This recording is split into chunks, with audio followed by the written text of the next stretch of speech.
8 giugno 1976. Genova, ore 13:30.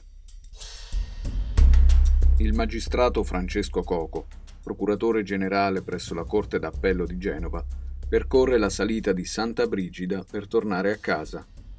Insieme a lui il brigadiere di polizia Giovanni Saponara che gli cammina di fianco. In sosta, sulla Fiat 132 di servizio, l'appuntato dei carabinieri Antioco Deiana.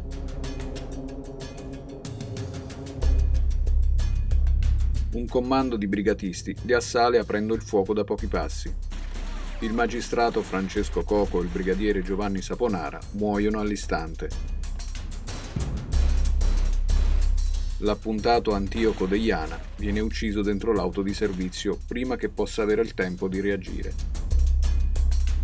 L'omicidio viene prontamente rivendicato dalle Brigate Rosse, che definiscono Coco un feroce nemico del proletariato, colpevole, tra le altre cose, di non aver concesso la libertà ai detenuti del gruppo 22 ottobre, un'organizzazione politico-militare di estrema sinistra.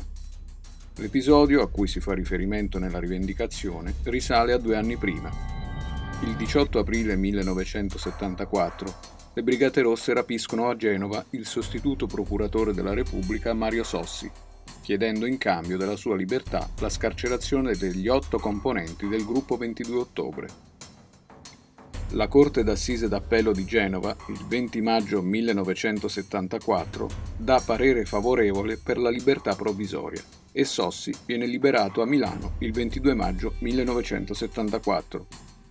Ma il procuratore generale presso la Corte d'Appello di Genova, Francesco Coco, rifiuta di controfirmare l'ordinanza e la impugna presentando ricorso in Cassazione, impedendo la scarcerazione dei componenti del gruppo 22 ottobre e firmando di fatto la sua condanna a morte. L'identità degli esecutori materiali di Francesco Coco non è mai stata accertata.